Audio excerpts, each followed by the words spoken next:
हाय, मैं हूं coral pharma और आज हम बात करेंगे टाइट्रेशन के बारे में।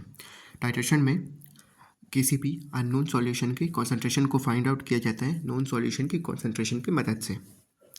टाइट्रेशन के 5 प्रकार होते हैं: acid base titration, non aqueous titration, precipitation titration, complexometric titration और रिडॉक्स टाइट्रेशन।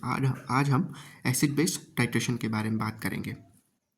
अब एसिड बेस क्या होता है वो जान लेते हैं। एसिड मतलब जनरली बोलें तो एसिड वो होता है जिसका पीएच 7 से कम हो और जो लिटमस पेपर को ब्लू से रेड में टर्न कर दे, और बेस वो होता है जिसका पीएच 7 से ज़्यादा हो और जो लिटमस पेपर को ब्लू टर्न कर दे, ठीक, मतलब ब्लू कर दे। अब एसिड बेस के ऊपर भी 3 थ्योरियाँ हैं। पहला है अरेनियस थ्योरी, दूसरा है ब्रॉन्स्टेड एंड लॉरी कॉन्सेप्ट और तीसरा है लेविस कॉन्सेप्ट। अरेनियस थ्योरी के हिसाब से एसिड ना वाटर में H+ देता है और बेस OH- देता है वाटर में कंप्लीट डिसोसिएट होने के बाद। ब्रॉन्स्टेड एंड लॉरी के हिसाब से एसिड प्रोटॉन देता है और बेस प्रोटॉन लेता है। लेविस के हिसाब से एसिड इलेक्ट्रॉन पेयर एक्सेप्ट करता है और बेस इलेक्ट्रॉन पेयर डोनेट करता है। अब इसमें एक टर्म भी है कि कंजुगेट एसिड और conjugate base.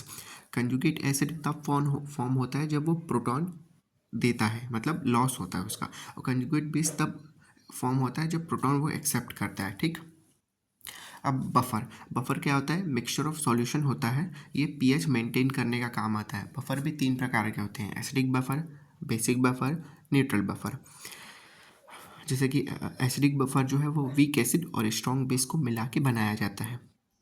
Basic buffer weak base और स्ट्रॉन्ग एसिड को मिला के बनाया जाता है।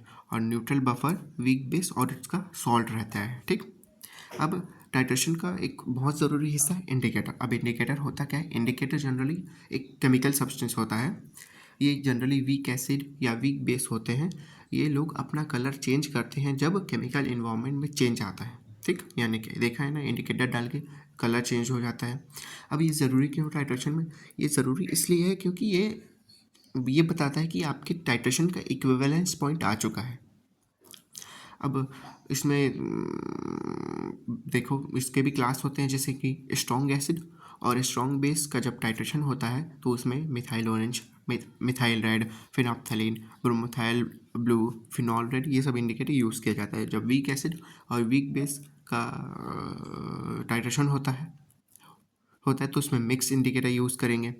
वीक एसिड और स्ट्रॉन्ग बेस का अगर टाइट्रेशन होता है तो phenolphthalein, thymolphthalein, thymol blue use करेंगे। अगर स्ट्रॉन्ग एसिड और वीक बेस का इंडिकेटर होता है तो उसमें methyl orange, methyl red, bromophenol, bromocresol green, ये सब यूज़ करता है, ठीक। अब देखिए, अब इसके लिए ये भी है कि यहाँ पे इंडिकेटर्स के सारे पीएच रेंज दिए होंगे, उसको भी याद कर लिए। जैसे कि देखिए, फिनॉप्थलीन जो सबसे कॉमन इंडिकेटर आपने सुना होगा उसका है 8 से 10, एल्जीरिन येलो का है 10 से 12, नैप्थलीन का है 7 to 8, क्रिसॉल रेड का भी 7 to 8 में आता है कि नहीं? तो ये भी आपके लिए ज़रूरी है।